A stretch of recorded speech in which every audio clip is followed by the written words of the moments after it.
বসন্ত নয়, আমার দরজায় প্রথম কড়া নেড়েছিল অবহেলা। ভেবেছিলাম অনেকগুলো বর্ষা শেষে শরতের উষ্ণতা মিশিয়ে এলো বুঝি বসন্ত। দরজা খুলে দেখি আমাকে ভালোবেসে এসেছে অবহেলা।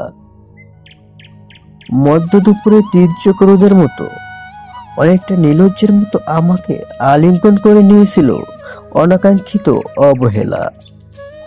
আমি চারপাশে তাকিয়ে দেখেছিলাম আমার দিন দশায় কারো করুণা বা আটটি পেখম ছড়িয়ে আছে কিনা।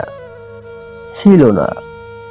বৃষ্টিহীন জনপদ, খড়খড়ে রোদ, যেমন দস্যুর মতো অদমনীয়, তেমনি অবহেলাও আমাকে আগলে রেখেছিল নির্মোহ, নিঃসংকোচিত।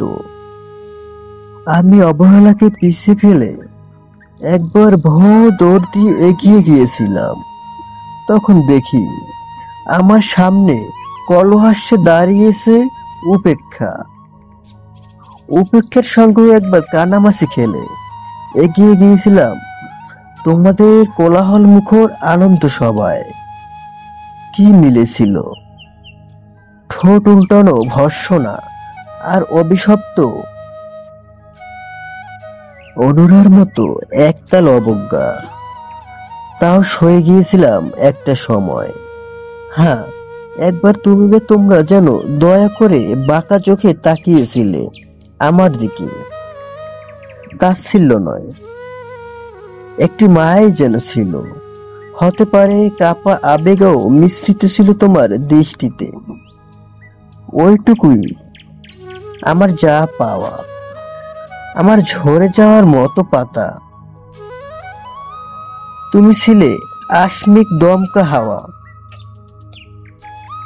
তারপরও অবহেলা চাদর সরিয়ে উপেক্ষার দেয়াল ডিঙিয়েও অবহেলার লাল দাগ মুছে জীবনের কোনো সীমারেখা ভাঙতে পারিনি আমি।